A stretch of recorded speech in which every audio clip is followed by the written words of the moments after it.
بەڵێ لەم تەوەرەدا زیاتر جەختەکەینەوە سەر مناجات و هەروەها کۆڕ و زکر و سرود عینەکان لە مانگی ڕەمەزاندا بۆ مەبەستا میوانداری کاکڕەوەند ڕزگارمان کردو قورئان خوێن بەخێر بێ کاکڕەوەند سواز بۆ ئامادەبوونە ئەمێ لەسەر تا دەستپێک ئەوە بڵێم جیازی ئەم ساڵ بەبراو بە ساڵانی تر دەربارەی کۆڕ و زکر و سرود عینەکان چۆنە بینی؟ الحەمدولله سواز بۆ خوا زۆر زۆر باشە و ئەو مدەی پار نەبێت کە ناڕەحەتێکی زۆریان چەشت خەڵکی بە بۆنەی نەخۆشی ڤایرۆسی کۆرۆناوە بەڵام ئەم ساڵ سوپاس بۆ خوا تەکیۆخانەقا و مزگەوتەکان هەیە ئەوە دڵخۆشیی زۆرە بۆ هەموو موسڵمان الحەمدولله کۆڕ و زکر و سرود عینیانە لە مانگی ڕەمەزان بەبراود بە مانگەکانی تری جیاوازێک لە خۆی دابینێتەوە؟ جیاوازیەکەی چییە؟ جیاوازیەکەی ئەوەیە خەڵکی لە ڕەمەزاندا بە ڕۆژووە هەموو جەستەی بە ڕۆژووە لە چاو لە دەم لە هەموو ئاعزاکانی لەشی ئینسان بە ڕۆژووە لە مانگەدا ئەوەی کە بەستوونێتیەوە بە یەکەوە تەنیا ئەوەیە کە لە ڕەمەزاندای بەڵام خێر و چاکە و سەدەقەکان لەم مانگەدا یەک بە سەدە سەد بە هەزارە ئەجنا زکری خوایە و مەجلیسی مەولود دەر مەجلیسی مەولودە و لە ڕەمەزان بێ لە دوای ڕەمەزان بێ هەر یەکشتە تێگەشتنی خەڵک سەبارەت بەم جۆرە بابەتانە چۆنن بە پێی چڕوانی خۆت بۆ چ باس بۆ ئەم جۆرە کۆڕ و زکر و سرود عین لە مانگی ڕەمەزان لە مانگەکانی تری بەڵێ بەنسبەتی سرود و مەجلیسی مەولود و زکر و سەڵاوات یا پرسەوە هەموو کەسێک کەوتوتەوە سەر ڕەغبەتی خۆی هەندێک کەس هەیەڵێ نەبوونی بان نەبێت هەندێک کەس هەیەڵێ من باوکم بمرێت یا کەسێکم وەفات کە ناکرێ من مەولی بۆ نەکەم و دانەنیشم خەڵک نێ سەر خۆشیم لێ بکە هەندێک کەسە بۆ توتی مامۆستا ئەگەر من قەزا بەڵا دوور باوکم شتێکی لێبێت زەلامێک نێت بڵێ سەر خۆشم لێ بکات و بێتە پرسەکەی و لەوانەیە خۆشم بە دوای بمرێت بەڵێ کاگڕەوەند ئێستاش باگەمان لە مناجاتێک بیان سرودێکی ئاینی بێ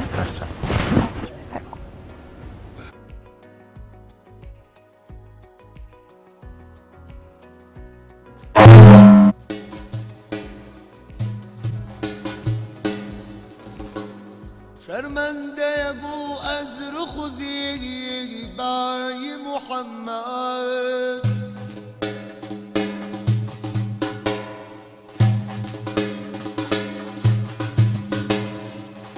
سازنده بلبل تماشای محمد جبريل لسرا خوان سراپای محمد تسبيح ملق مدح سنا آي محمد آي جان في داي نرقص وشام لاي محمد آي جان في داي نرقص وشام لاي محمد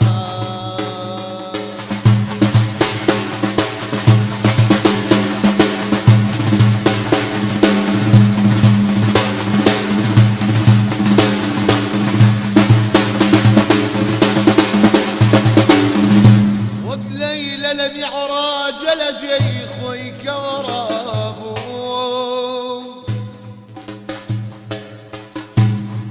جبريل لمقام خوي لخزمة يجدابو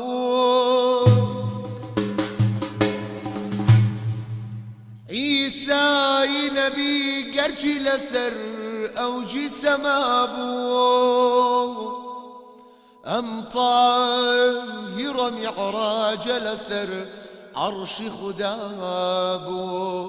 حق كردي سلام أسقى دوبا واي محمد حق كردي سلام أسقى دوبا واي محمد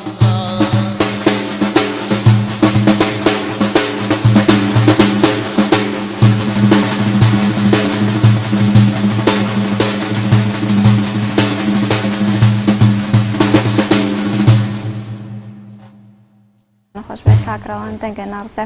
ئەمێت سەبارەت بە تێکسی شارەکان کەمێک گفتوگۆ بکەین و هەروە ئەوانی کە کلاسیکن زیاتر کێن و کامیان زیاتر بەکارێنی لە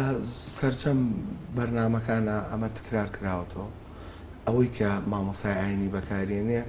تەنیا شعری شاعیرانە شعری بێخودە شعری مەحویە شعری نالیە وەفاییە یعنی هەر شعری شاعیرەکان بەکارێت شعری کلاسیکی و کوردستانی و یعنی هەندێک ئەوە نییە کە خەڵکی باسیەکە لە ناکەسکاریە شعری مەحویە ئەوترێ لە زۆربەی مەجلیسەکانە وەکو خۆم شعرمان هەیە بەڵام بە جۆرەی ئەو شاعیرانە ناکەنووسیان چونکە هیچ کەسێک ناتوانێت بگاتە پێگەی ئەوەی کە ئەو لەو عشقەیە وتوێتی من ناتوانم بەڵام وەڵام من شعرێکم نووسیوە شانی وایە و باڵی وایە هەستم وەصفی خۆمی پێ بکەم کە لە کاتێکە مەحوی بە جۆرێک وەصفی پێغەمبەرەکە بێخوت بۆ نمونەڵێ زاتێکی وەهای گرتووە ڕۆحم بە فیدای ئەو شاهان شەو ڕۆژ دێن بۆ خزمەت بۆ سیگەدای ئەو بێخوت مەبە ئیتر بە ئومێد و بە تەمای ئەو ناڵێ بێخوت ئیتر چاوەڕێمەکە بە تەمای ئەو ئەڵێ بێخوت مەبە ئیتر بە ئومێد و بە تەمای ئەو نایەتەوە لاتگەرسەری داناوە دڵی من هەندێک شعر هەیە چوارینەیە هەندێک شعرەیە ڕێکەوتنی خۆی ئەوێدەوە نییە بە هەوانتە تۆ هەستی شعرێک بخوێنیتەوە یعنی هەندێک باس هەیە بڵێ وەڵام من شعرێکم نووسیوە ئاگاتە پێگە و ئاستی شانی شعرەکانی مەحی و بێخود و نالی و ئەمانی کە چەنەها دیوان و کتێبیانەیە لە بازار بەڵێ وەکو خۆت دانانی ئاواز بۆ قورئانی پیرۆز هەروەها مەقاماتانە تۆ چۆن لی دەڕوانی مەقام کەوتووە هەندێک مەقام هەیە بۆ ئاەت نابێت هەندێک مەقام هەیە بۆ قورئان نابێت هەندێک مەقام هەیە بۆ قەسیدە نابێت بۆ نمونە لە شاری سلێمانی بە تایبەت لە و ئەنجە شارەکانی تر باسەکەم هەندێک مەقام هەیە کە ئێڵەی کابراڵەوە لەحنی فڵانە گۆرانی بەڵام لە کاتێکە لە زمانی پێغەمبەرە کە بیلالی حەبەشی بانگیاوە لە سەردەمی لە دوای ئەوەی تر بەرەبەرە مەقام هاتوۆتە ناو بانگە و هاتوۆتە ناو دینی ئیسلامەوە ئەنجە هونەرمەند پێیان بوو یعنی ئەوەی کە تۆ ئیبینێسە بۆ نونە مەقام کاڵی مەقامی سەفەر یەک مەقام هەیە ناوی سەفەر بێت بۆ مناڵێ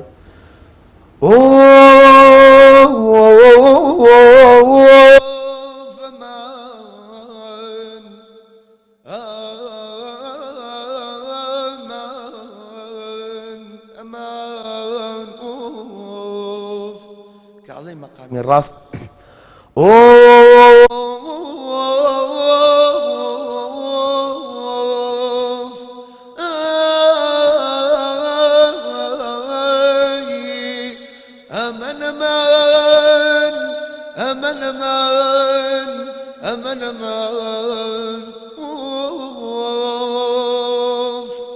يعني أما مقامي الراستة أما السفرة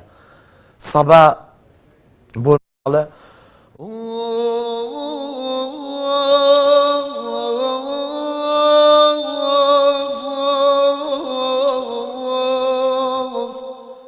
من بڵم ئەمە سەبایە هەستم بە مەقامێکی تربیڵە بۆیە یەک مەقام هەیە ئیتر بە گۆرانی بوترێ بە قورئان بوترێ بە مەولوو بوترێ بە هەر شتێک بوترێ یەک ڕاست هەیە یەک سەفەر هەیە مەقامێکی جیاواز نییە ئەو حەوت فەرع ڕسمی کە لە بەیاتە بێتەوە ئەمەیە ئیتر بە گۆرانی ئەم ئێڵێ ئەم بە مەولوو دەیڵێ ئەم بە قورئان ئێڵێ بەس مەقامە ئێستا تۆ ناگرێ ئەڵێ شعر ئەڵێ قورئان ئەمە لە یەک جیاکرێتەوە بەڵام کەوتێ مەقام یەک مەقام هەیە سەفەر بەس سەفەرە نەهاوەند بەس نەهاوەندە ئەفشار بەس ئەفشارە هومایۆن بەس هومایۆنە یعنی مەقامەکان فەرعی لێ بێتەوە بەیات دارێکی ڕسمیە چڵی لێ بێتەوە کاگراوند ئەگەر بکرێت چەند ئاەتێکی قورئانی پیرۆزمان پێشکەش بکەین بەسەرچاو أعوذ بالله من الشيطان الرجيم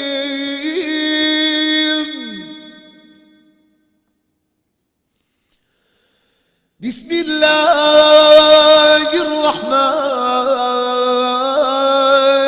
الرحيم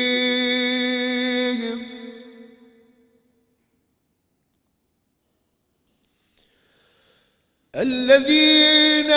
آمنوا وتطمئن قلوبهم بذكر الله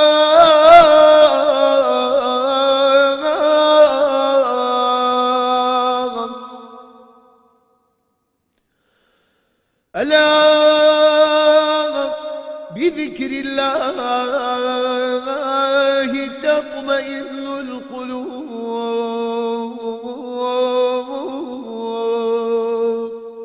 صدق الله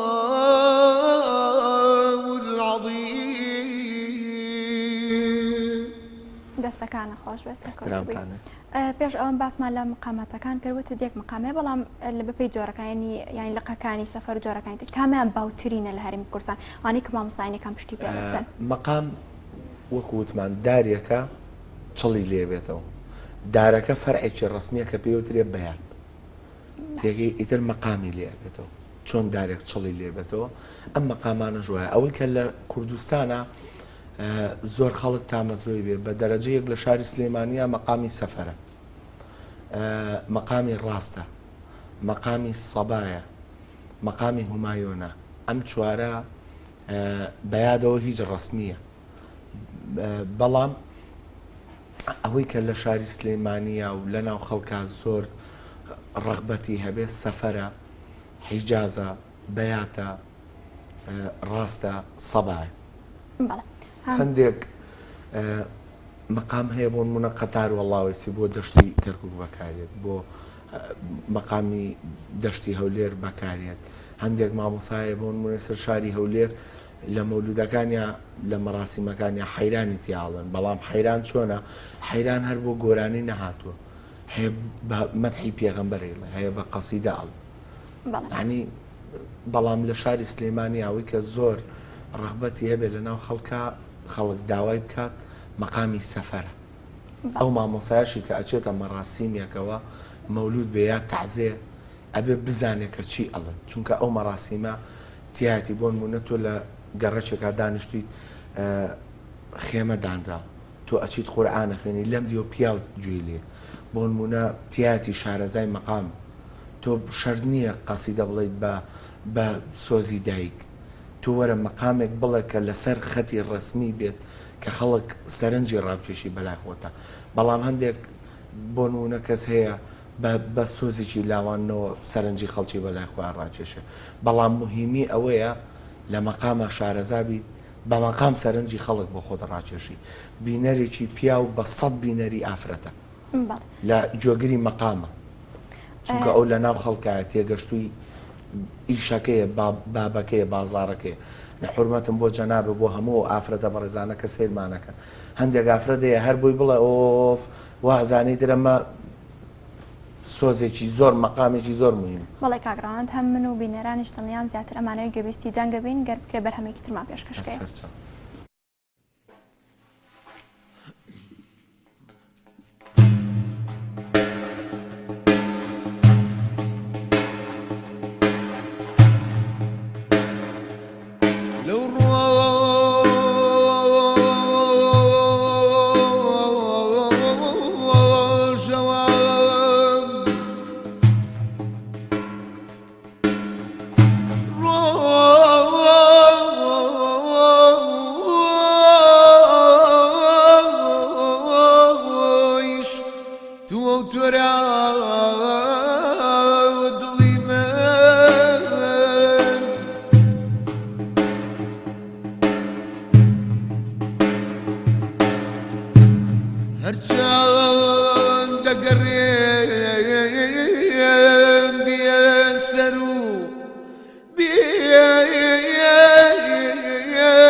شاخيك وجرسا ودلي من يا خود بس داخلك وسداد ظليمان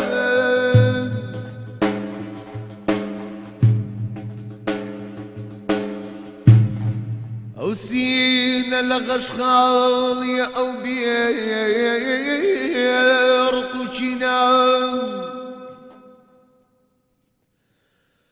أو سينا لغشخال يا أو بيرقشنا أو خادمي شرعي نبوي وملة دينار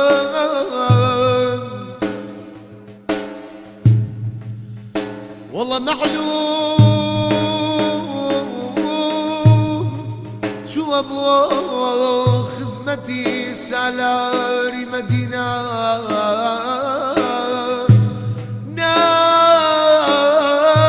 ناية ولد قرسري دانا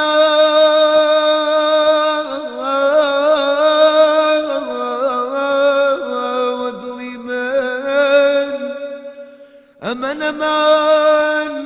أمان أمان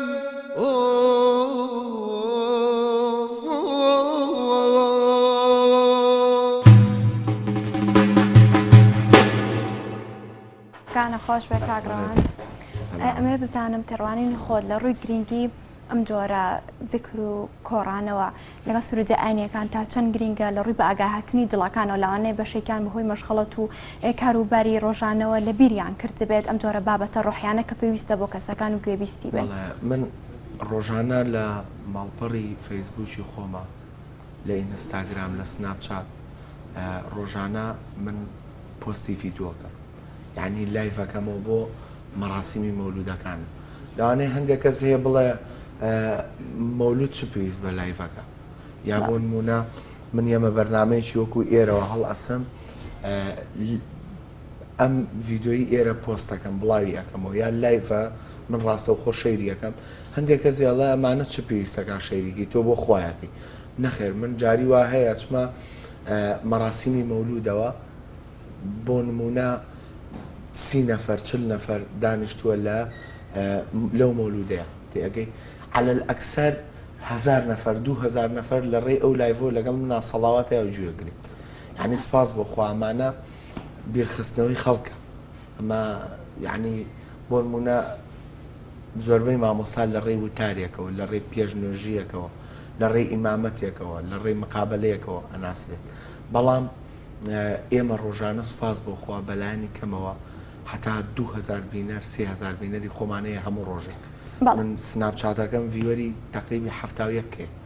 ئەمە 70 کەس بۆ نمونە من ڤیددیۆک بڵاوەکەمەوە یا بۆ نمونە پۆستێکەکە مەڵم لەگەڵ منە سەڵاواتن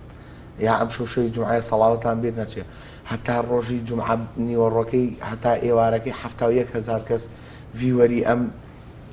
پۆستە ئەبێت ئەوش سەڵاواتەیە ئەمە خێرێکە بۆ من خێرێکە بۆ خۆی هەنی ئەمە خێریی نەبراوی شتانە بۆ کاری چاکە بەکار بێت چ فەیسبوک بێت چ سناب بێت هەتا ئینسان ئەوانەی هەیە چیتیا بێگەر ڕۆژانە پۆستێک بکات کارێکی ئاینی پیرۆزی تیا بڵاو بکاتەوە. بەڵێ کاگڕان لەبەرەوەی کاتی تۆری یەکەمی بەرنامی بانی باش کوردستان بەرە کۆتایی ڕات مە بزانم کۆتا بەرهەمت کە لێرەوە پێشکەش بێم و بینەرانی بکەین. کۆتا بەرهەم وڵایتر خوای تەعالا ڕەحمەتمان بەسەرا بڕژێنێت چی ئامادە بێت ئەوەتان پێشکەشەکە.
مامۆستاکانت خۆش بەدڵ بێ. هەموو بینەران بێت. زۆر سپاس بۆ کاکڕەوەند ڕزگار.